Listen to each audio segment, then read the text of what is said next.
రాష్ట్రం ఏదైనా, ప్రాంతం ఏదైనా, కులం ఏదైనా, మతం ఏదైనా, జెండర్ ఏదైనా సరే జగనన్న అభిమానం అయితే చాలేమో నిజంగానో అక్కడ వాలిపోతారేమో. ఇటు రాష్ట్రం వేరే, ముఖ్యమంత్రి కాదు, ఆయన రాష్ట్రం అది కాదు ప్రస్తుతానికి. కానీ అక్కడ జనం చూస్తే, ఆయనకున్న క్రేజ్ చూస్తే నిజంగానో ఎలా అంటే భారీగా జనం, పోలీసులు కూడా కంట్రోల్ చేయలేని పరిస్థితి. ఎక్కడంటే ఈరోజు ఏదైతే తెలంగాణలో జగన్ గారు ఎంటర్ అయ్యారో లోటస్ పాయింట్ దగ్గర పరిస్థితి చూస్తే, అలాగే ఏదైతే బేగంపేట ఎయిర్పోర్ట్ దగ్గర పరిస్థితి చూస్తే, అసలు దారి పొడవునా భారీ ర్యాలీ చూస్తే నిజంగా ఇది ఆంధ్రప్రదేశా లేకపోతే తెలంగాణనా అన్నట్టుగా అనిపించింది. నిజంగా ఒక్కసారి అసలు ఆశ్చర్యానికి అసలు అవధులు లేవని చెప్తారు ఒక మాటలో. ఎందుకంటే నేను ఎక్స్పెక్ట్ చేయలే, ఎంత రాజకీయ పరిజ్ఞానం ఉన్నప్పటికీ ఏంటి నేను ఎక్స్పెక్ట్ చేయలేదు హైదరాబాదులో, తెలంగాణలో జగన్ గారికి ఎంతమంది అభిమానులు ఉంటారా అని. కాబట్టి అంచనాలకు మించి జనం వచ్చారని చెప్పాలి. ఎందుకంటే జగన్ నివాసం ఏదైతే ఉందో లోటస్ పాండ్ దగ్గర జనం కంట్రోల్ చేయలేక ఒకనొక పరిస్థితిలో పోలీసులు కూడా వాళ్ళని కంట్రోల్ చేయలేక లాఠీచార్జ్, కొద్దిపాటి లాఠీచార్జ్ చేయాల్సి వచ్చింది. ఉద్రిక్తత అనేది ఏర్పడింది. ఎందుకంటే వాళ్ళు కూడా, కార్యకర్తలు కూడా, వాళ్ళు వచ్చిన అభిమానులు, జగన్ గారి అభిమానులు కూడా, వాళ్ళందరూ కూడాను ఏంటి కొన్ని నినాదాలు అయితే కనుక చేయడం జరిగింది. పోలీసులకు వ్యతిరేకంగా నినాదాలు చేయడం జరిగింది. ఏంటంటే కొద్దిపాటి తోపులట. ఎందుకంటే అంతమంది జనం వస్తారని వాళ్ళు ఎక్స్పెక్ట్ చేయలేదు. అంటే అంచనాలకు మించి పోలీసులు ఉన్నప్పటికీ వాళ్ళ అంచనాలకు మించి జనం అయితే వచ్చారు. ఇది మెయిన్.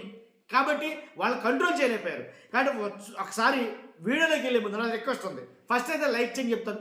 వాస్తవాలేంటో ప్రజలకు తెలియాలి కదా, మీ బాధ్యతగా లైక్ చేయండి. లైక్ చేస్తే నాకు మోటివేషన్గా ఉంటుంది, ఎక్కువ మందికి ఇన్ఫర్మేషన్ షేర్ అవుతుంది. కొత్తగా మన ఛానల్ చూస్తే పక్కాగా సబ్స్క్రైబ్ చేయండి. మీ అమూల్యమైన అభిప్రాయాన్ని కామెంట్ రూపంలో తెలియజేయండి. అది జగన్ గారే అయితే కనుక రాష్ట్రం ఏదైనా సరే, తర్వాత ప్రాంతం ఏదైనా సరే, జెండర్ ఏదైనా సరే, ఎవరు ఏమైనా సరే జగన్ అభిమానం అయితే కనుక అక్కడ ఉంటాడు, దాంట్లో ఎలాంటి డౌట్ లేదు. ఇప్పుడు చూస్తే ఆ వీడియో చూస్తే నాకు అర్థమైంది.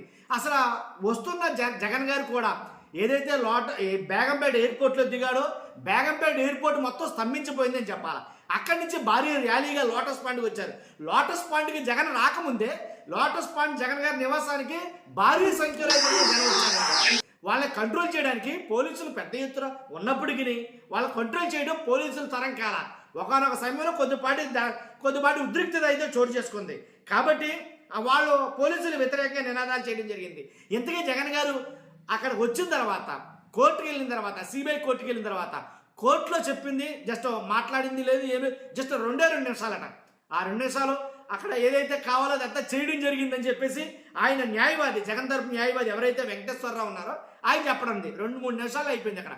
కానీ ఈ 2-3 నిమిషాల వ్యవధి కోసం నిన్న రోజంతా మాట్లాడుకున్నాయి కొన్ని ఛానళ్ళు. ఈ 2-3 నిమిషాల గురించి నిన్న రోజంతా మాట్లాడుకున్నాయి కొన్ని ఛానళ్ళు. ఎందుకు చెప్తున్నానంటే కనుక ఏదైతే జగన్ గారు టైం షెడ్యూల్ ఇచ్చారో, టైం షెడ్యూల్ అంటే ఈ టైం నుంచి ఈ టైం వరకు ఇక్కడికి, ఇక్కడి నుంచి ఈ టైం ఇక్కడ, ఇక్కడి నుంచి ఈ టైం ఇక్కడ అని ఒక షెడ్యూల్ ఉంటుంది. మాజీ ముఖ్యమంత్రి గారు కాదండి, షెడ్యూల్ ఉంటుంది. ఆ టైం షెడ్యూల్ ప్రకారం ఇస్తే ఆ టైం షెడ్యూల్లో ఒక చిన్న కరెక్షన్ ఏంటంటే కనుక సిబిఐ కోర్టుకి వెళ్తారు, కరెక్ట్గా 11:30కి సిబిఐ కోర్టుకి వెళ్తారు అని అనుకుందాం. సిబిఐ కోర్టుకి 11:30కి వెళ్తే కనుక 12:30కి సిబిఐ కోర్టు నుంచి బయటకు వస్తారని టైం ఇచ్చారనుకుందాం. ఆ టైం ఇవ్వడం తప్పయింది. కాబట్టి అదిగో జగన్ గారే కోర్టుకి టైం ఇస్తున్నాడు, గంట టైం కోర్టుకి ఇచ్చారు, అంతకుమించి ఎక్కువైతే నేను ఉండను అని అర్థమా? కాబట్టి ఏంటి నియంతృత్వం అన్నట్టుగా ఎవరికి తోచింది వాళ్ళు వండి వార్చేశారు నిజంగా. కాబట్టి అసలు గంట కాదు కదా, కనీసం 2 నిమిషాలు కూడా లేదు ఇప్పుడు అక్కడ. 2 నిమిషాలు ఏంట్రానంటే కనుక కేసుని ఇంకేముంది, ఆయన మీద ఉండే ఛార్జీ షీట్లు ఏవైతే ఉన్నాయో వాటి కోసం విచారించడానికి రమ్మన్నారో, అవసరమైతే అరెస్ట్ చేస్తారో, లేకపోతే లోపల ఇలా రకరకాల ప్రోపకాండ. అసలు తీరా ఎందుకు రమ్మన్నారో, ఏదైతే ఒక మెమో దాఖలయ్యిందో, ఒక పిటిషన్ దాఖలయ్యిందో జగన్ గారి మీద, ఇతర దేశాలకు వెళ్ళినప్పుడు, లండన్ టూర్కి వెళ్ళినప్పుడు, లండన్ టూర్లో భాగంగా ఈయన ఏదైతే ఫోన్ నెంబర్ ఇచ్చారో ఆ ఫోన్ నెంబర్ అది బేఖాతరు కావడంతో ఆయన వచ్చిన తర్వాత వ్యక్తిగతంగా కలవాలి అని చెప్పడం ద్వారా జగన్ గారు వచ్చారంతే. దీన్ని అటెండెన్స్ పర్పస్ అని చెప్పొచ్చు మనం ఒక మాటలో. అటెండెన్స్ వేయించుకోవడానికి వచ్చారని చెప్పాలి. ఎందుకంటే విదేశాలకు వెళ్ళారు కాబట్టి సిబిఐ కోర్టుకి కొన్ని రెగ్యులేషన్స్ ఉంటాయి కాబట్టి ఆ రెగ్యులేషన్స్ ప్రకారంగా అటెండెన్స్ వేయించుకోవడానికి జగన్ గారు సిబిఐ కోర్టుకు వచ్చారు. ఇది జరిగింది. వచ్చిన జగన్ గారు 2 నిమిషాల్లో పని ముగించుకున్నారు, బయటకు వచ్చేసారు. దీనికోసం మొన్న నుంచి అసలు ఎవరు పడితే వాడు కడుపొబ్బరం ఆగల నిన్న అడిగితే కనుక. కాబట్టి ఎవరు పడితే వాళ్ళు ఏదో రకంగా వాళ్ళు మాట్లాడటం అయితే జరిగిందని వాస్తవాలు మాట్లాడుకోవాలి కదండి. పార్టీ ఏదైనా కానీ, నాయకుడు ఎవరైనా కానీ ఉన్న వాస్తవాలు నిజాలు మాట్లాడుకోవాలంటాను నేను, ఎవరైనా సరే. కాబట్టి అది జరిగింది. కాబట్టి అసలు నిజంగా నన్ను అడిగితే కనుక ఆంధ్రప్రదేశ్లోనే అంత ఎత్తు జనం వస్తారేమో అనుకున్నాను, కానీ జగన్ గారికి జనం బ్రహ్మరథం పట్టారని ఒక్క ముక్కలో చెప్పాలి తెలంగాణలో. ఏంటి ఏంటి అసలు ఒక అభిమాని అయితే కనుక, అభిమాని అని చెప్పాలి ఖచ్చితంగా, ఒక అభిమాని అయితే కనుక నాకు ఒక కామెంట్ చేశాడు, 2 తెలుగు రాష్ట్రాలకి ఆయన ముఖ్యమంత్రి అన్నా అని. నిజంగా నాకు కామెంట్ చదివితే చాలా ఆశ్చర్యం అనిపించింది. అంటే అతను అభిమానం వదనుకో, కాకపోతే అంటే ఇక్కడ ఉండాల్సిన జనం కన్నా అక్కడ అంతమంది జనం ఉండరేమో అనుకున్నా, కానీ విపరీతంగా వచ్చి పడిపోయారు. దారి పొడవునా సీఎం జగన్ అని వాళ్ళ నినాదాలు భారీ ఎత్తున అయితే చేయడం జరిగింది. అదండి జరిగింది. చూస్తున్నాం మీరు అందరూ కూడా. మీ అభిప్రాయం కూడా కామెంట్ రూపంలో తెలియజేయండి. ఫస్ట్ అయితే లైక్ చేయండి, కొత్తగా మన ఛానల్ చూస్తే పక్కాగా సబ్స్క్రైబ్ చేయండి. Thank you very much.